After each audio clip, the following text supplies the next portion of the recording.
pero todos son siglas en inglés y compañía. Nosotros te hicimos la clasificación de las fuentes en función de la estructura básica. La estructura básica de esta fuente y otras muchas es la fuente primaria que recibe la tensión desde el puente, viene a un transformador, una llave y de la llave retorna. Puede tener secundario o puede ser con autotransformador. Si tiene un secundario, está la aceleradora, tiene un diodo, la fase de este extremo y de este extremo son la misma. Cuando la llave cierra, la energía del transformador circula a través del inductor y acumula un flujo magnético. La corriente tiene forma lineal si la inductancia aparece como inductancia pura, el crecimiento es lineal. Cuanto más tiempo esté conectado, más energía acumula.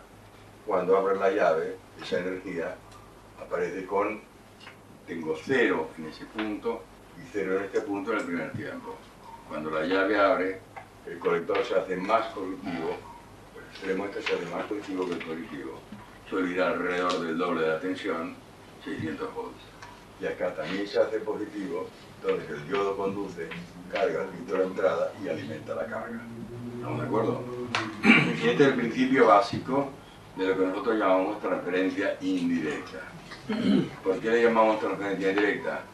Porque dentro de las fuentes primitivas, la Telefunken, por ejemplo, una Philco y otra, RCA,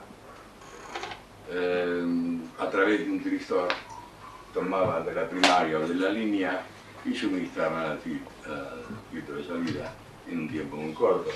El circuito básico sería este, o de la línea que alterna a través de un diodo rectificador, que en ese caso es un tristor, alimenta directamente la carga y retorna. En ese caso, la transferencia directa carga el filtro. En este caso no, acumulan un tiempo y luego lo revierten. Por eso decimos transferencia indirecta. Y luego está el tercer grupo fundamental, que el de 50-103, el de Philips, el de ITT, y un montón de marcas, que usan las dos condiciones. En el primer tiempo,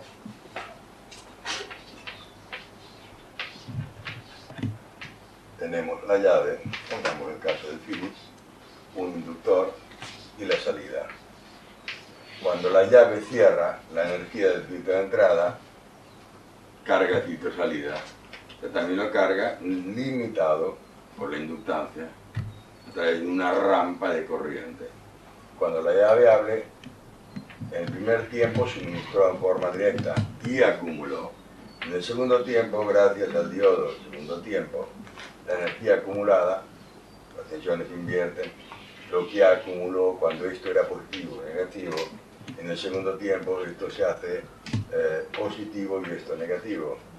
El generador es la energía acumulada en el choque, la energía que transfiere positivo sigue cargando el capacitor y retorna a través del diodo por el segundo tiempo hasta amortiguar la energía.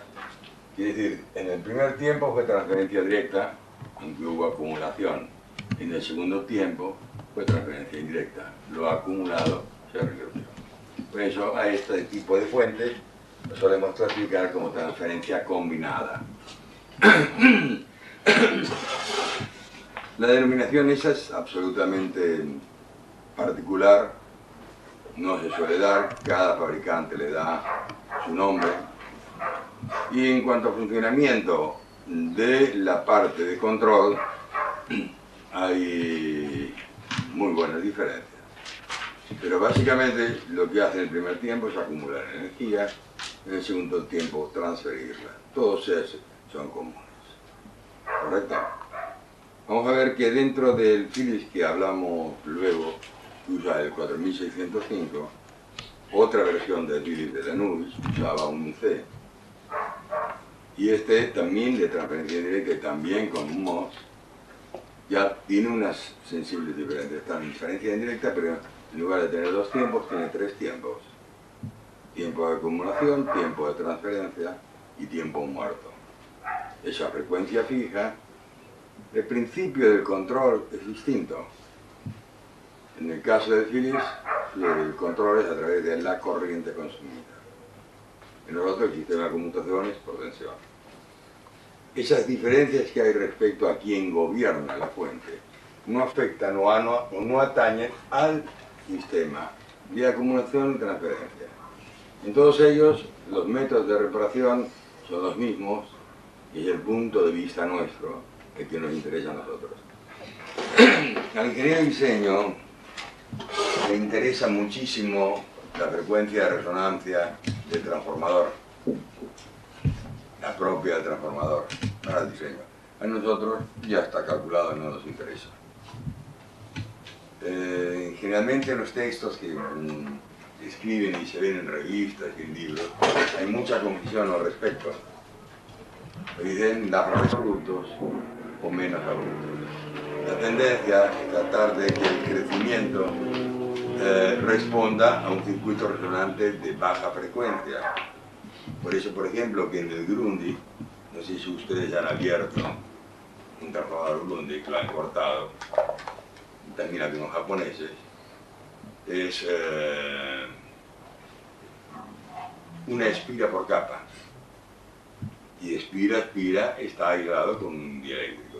La espira de la capa es un papel de aluminio sumamente fino, separado por una capa de aislante, que tiene todas las características de un capacitor. Es decir, que en ese transformador la capacidad parásita y sobre todo la capacidad distribuida es grandísima. La frecuencia de resonancia propia del sistema será capacidad grande, con inductancia la propia, la misma, da una frecuencia de resonancia más baja. ¿En qué afecta la frecuencia de resonancia? En que cuando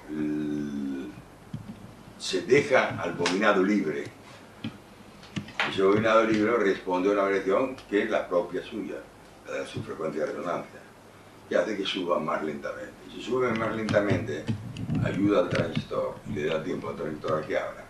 Es beneficioso para él y es beneficioso para evitar irradiaciones espurias. Cuando abre y el corte ha sido muy abrupto, la inducción es mucho mayor cuando la variación es más rápida. Entonces se generan sobreimpulsos y ruidos de muy alta frecuencia que son difíciles de controlar, que es indeseable para la fuente. Irradia y lo que irradia, la energía que irradia es la energía perdida y baja rendimiento. Entonces, generalmente, hay mucha confusión al respecto por lo que he escrito en textos sobre fuentes.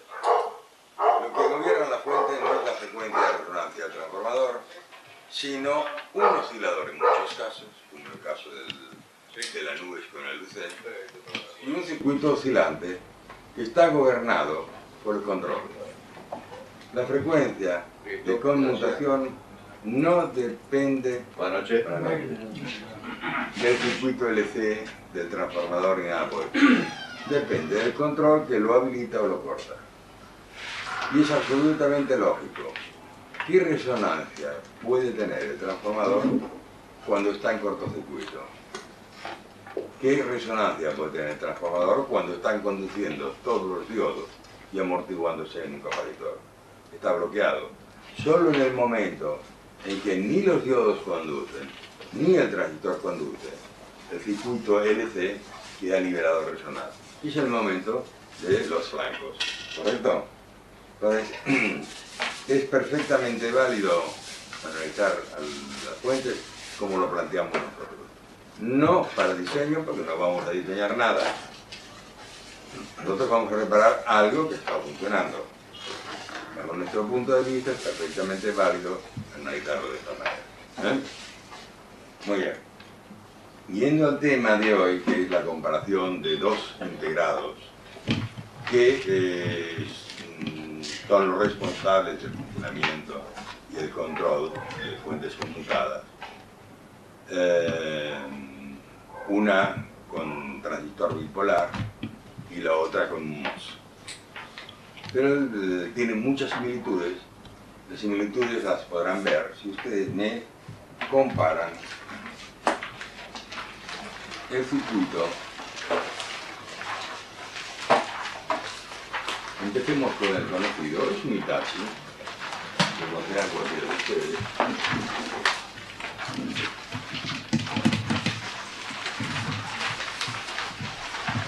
Están más lejos porque tengan dificultad para ver el pizarrón, pero tienen el circuito. Es la fuente Hitachi, Hitachi CNP 91, recontra conocido porque esto también lo he elegido yo. Uso un TDA 4601 que lo presentamos como una caja negra. Vean la primera pata, la 5. ¿Qué tenemos? Un divisor de tensión. En la pata 4 tenemos una resistencia, una resistiva y un capacitor. En la tercera pata tenemos la excitación del transistor. Salteamos la pata 7 porque en el TDA 4605 no lo utiliza. Luego vamos a explicar para qué es esa pata. Tomamos la siguiente, la pata 2, viene de la pata 9 del transformador directamente en alterna, sin rectificar. La siguiente pata viene del retorno, hablemos de esta de acá, perdón, no, esta de acá, viene del control. Es una fuente negativa, pero viene del control. Hay una pata en que la tensión obtenida en el segundo tiempo, fiel reflejo de la salida, obtenida la pata 9 en la fuente que corresponde a 908, nos da un reflejo de la salida y se utiliza para controlar la pata 2. La pata 1 es una tensión de referencia, 4 volts, y tal como lo están trabajando acá, la referencia la sacan entre una tensión negativa y una positiva de 4, que la genera el propio integrado. El resultado de este divisor de tensión es lo que aplicamos a la pata 6. Pata 6, 0 y pata 9, masa. Si vamos al circuito de el Philips, de la nube con el 4605, ¿qué encontramos? En la pata 3, cambiémoslo por la pata 5, un divisor de tensión. Los valores son distintos, es un divisor de tensión. En la pata 2, igual que en la pata 4, una resistencia y un capacitor. Y vean, los valores del capacitor y de la resistencia están con un punto porque dependen del tamaño del televisor de consumo. En este caso es fundamental. De la pata 5 es igual que la pata 8 del otro. Es donde ataca o excita al transistor de la fuente. En este caso MOS y en el otro caso bipolar. El MOS no toma corriente, por eso la pata 7 del otro acá no se utiliza. Lo que nos viene a la pata 7 es lo que en el otro caso teníamos en la pata 1. Lo que viene a la pata 8 es lo que sale del transformador, en el otro caso creo que la pata 9, y va directamente en alterna al integrado. Es lo que se llama degaussing o detector de desmagnetización. ¿Qué quiere decir? Cuando el flujo magnético acumulado en el transformador ha sido transferido, la forma de onda cae. Al caer, cruza por cero y avisa, termina el ciclo. Internamente es una norma de seguridad que no va a permitir que se inicie un nuevo ciclo si no pasó por el degaussing y no avisó primero que el transformador ya entregó su energía. Ningún espurio ni nada podrá volver a darle orden de conducción hasta que termine el ciclo de la extinción de la energía acumulada. En los dos casos está lo mismo. Masa, creo que es la pata 6, y acá tenemos la pata 4. La tensión de control viene acá una pata 1, y el otro era la pata 3, creo que era. Sí, en el otro era la pata 3. Y la pata 6, que en el otro era la pata 9, la fuente de alimentación. Podemos ver por los valores estos que hay una similitud muy grande. Ahora vamos a ver, no sé si lo entienden, si lo quieren seguir viendo, y comparando. Yo me anoté acá en el 4605, al costado de la pata 3, ya anoté un 5, que es lo que corresponde a la pata del 4601. Si alguno con lápiz o algo que quiera hacer la anotación, al lado de la pata 3, de este señor, ponen 5 a la 4601, es la pata 5. Al lado de la 2 es la pata 4. Al lado de la 5 es la pata 8.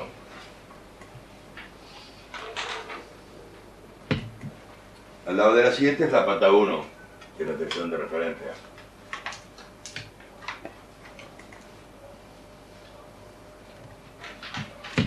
Al lado de la 8, pata 2, que es el detector cruce 0.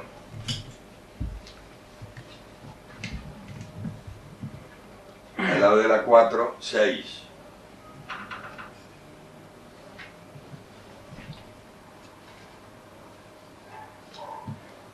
Al lado de la 1, 3.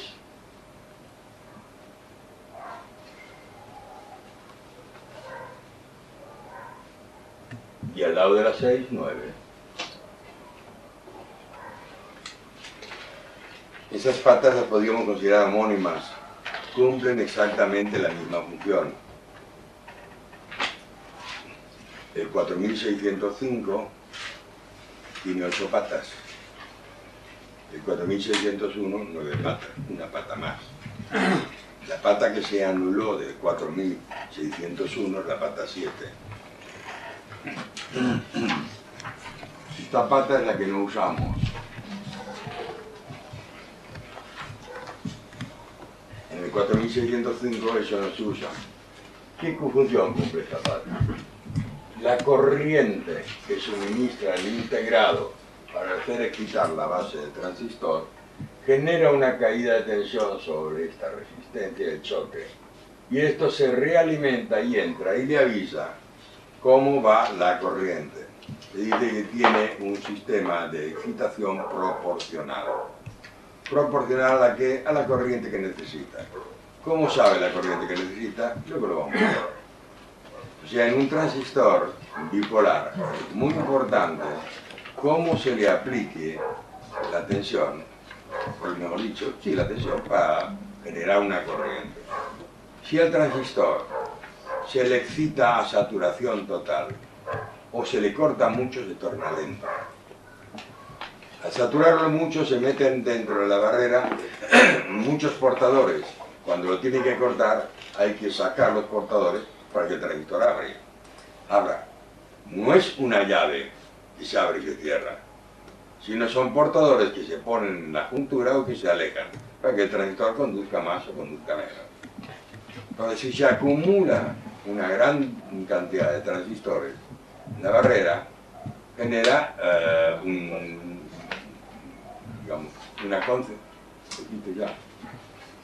una concentración de portadores que atenta contra la recuperación del transistor.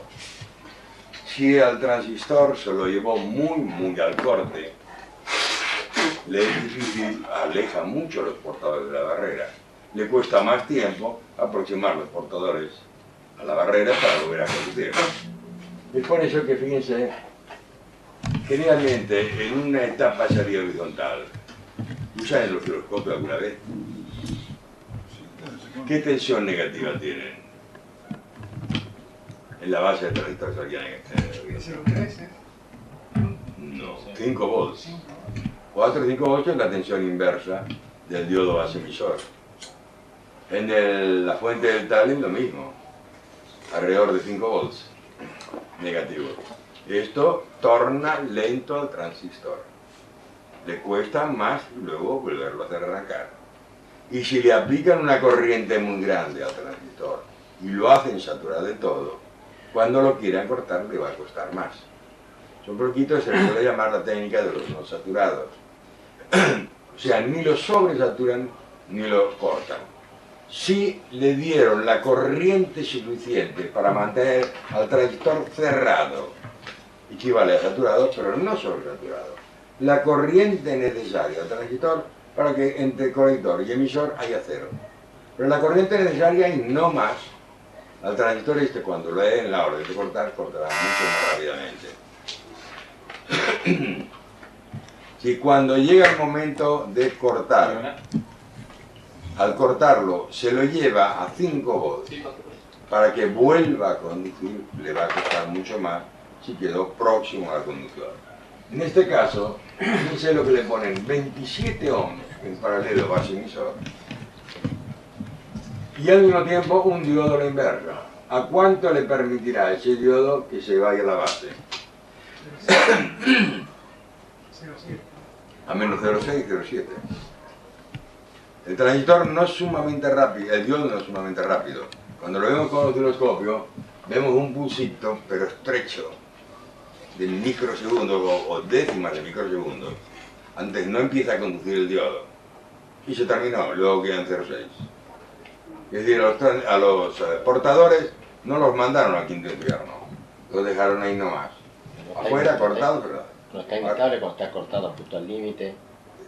¿Cómo? No queda poco inestable, a veces se lo corta. No, queda cortado. El primer flanco es el que cortó. Luego, ten en cuenta que en general viene la realimentación negativa, pero lo mantuvo cortado.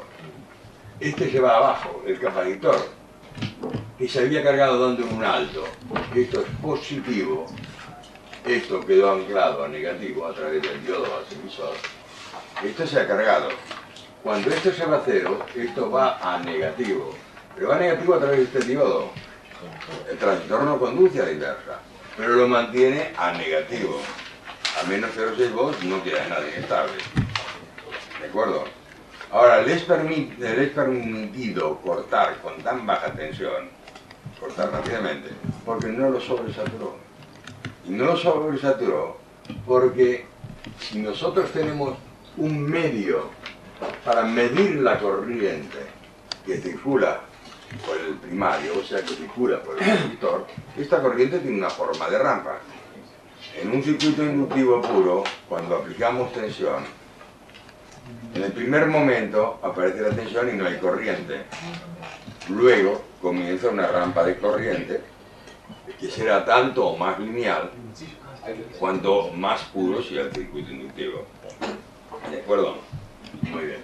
Entonces, si nosotros podemos medir la corriente que por aquí acá circula, si el integrado es suficientemente inteligente, le podrá dar la corriente necesaria para poderlo mantener saturando y ahí nomás. ¿Estamos de acuerdo? Ahora acá no vemos nada que lo mida. Sí estamos midiendo la corriente que se entrega, pero no estamos viendo qué corriente circula por el transistor. Le medimos la corriente que le entregamos, pero aparentemente no medimos la corriente que circula por el transistor. Podríamos medirlo si tuviéramos una resistencia en serie con el emisor. Es un detalle raro y poco común. Casi el 100% de las fuentes en el retorno del emisor tienen una resistencia, como el limitador de corriente, como el circuito de disparo, en el LATAN, etc. Casi todos tienen, son muy poquísimas las fuentes que no tienen una resistencia en serie con el emisor. Este es uno de los casos. Entonces, ¿por dónde se ensa la corriente? Bueno, se ensa la corriente, o supone se da por prefijado, por diseño, con ese capacitor.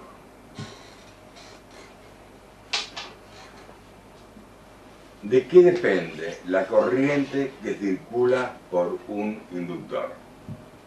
Mejor dicho, ¿de qué depende la energía acumulada en un inductor?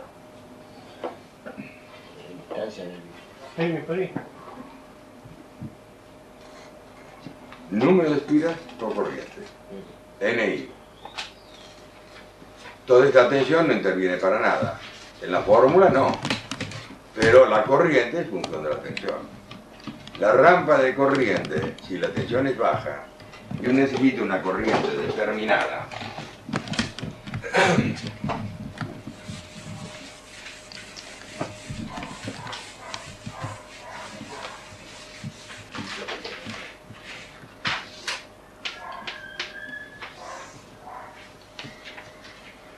para un circuito determinado, con una tensión, digamos, de 100 volts,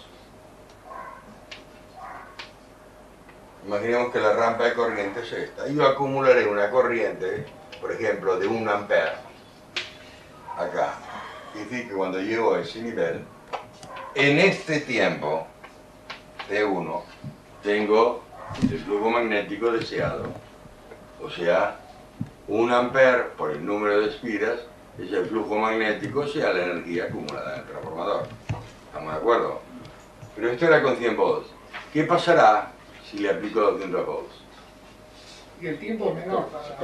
La rampa crece, se inclina así, y acá serían 200 volts. Y en la mitad de tiempo, T2, obtengo el mismo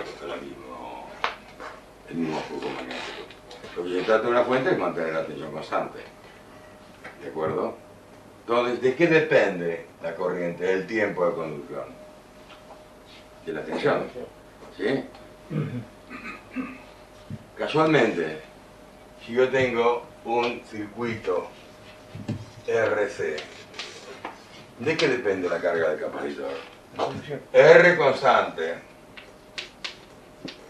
C constante. ¿De qué depende la carga de la tensión? De la tensión.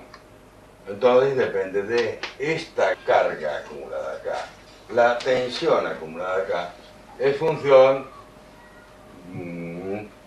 pongámosle prima, porque esta es continua y esta es pulsante, es minúscula.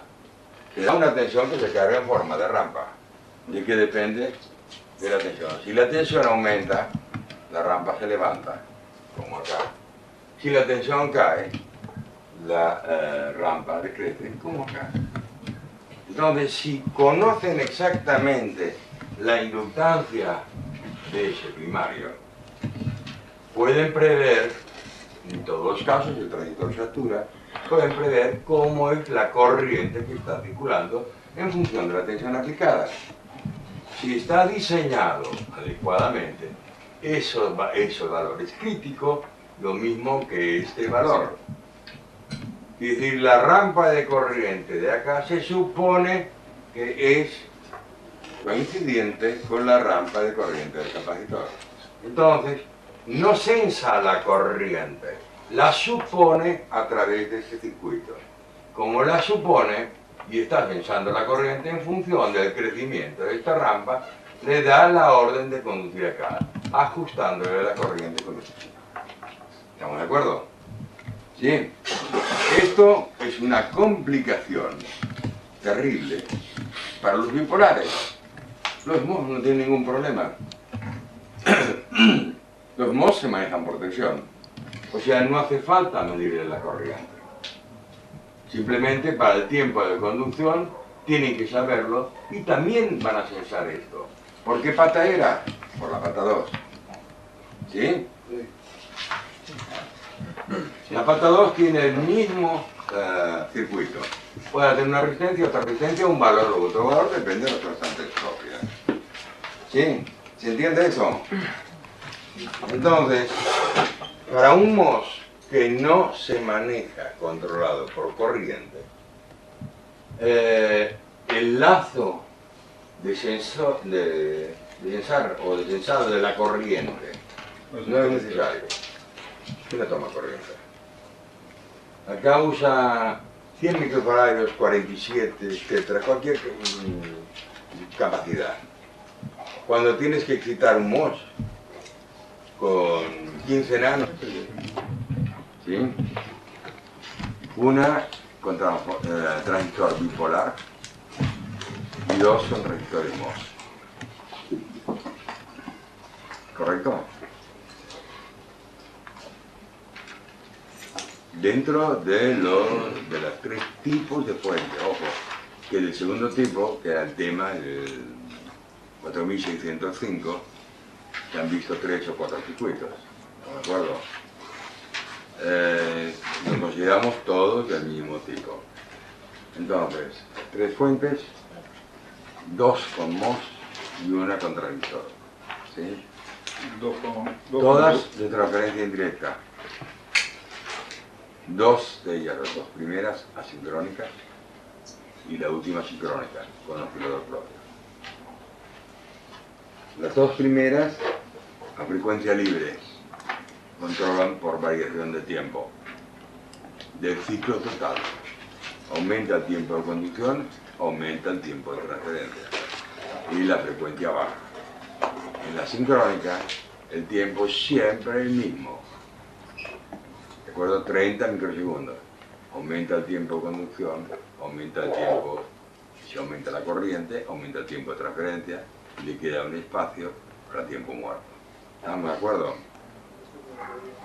Las dos primeras no tienen ningún sensor de corriente real, sino que lo imaginan, está dibujado, hecho artificialmente a través de un circuito, una constante de tiempo, RT. La tercera sensa la corriente.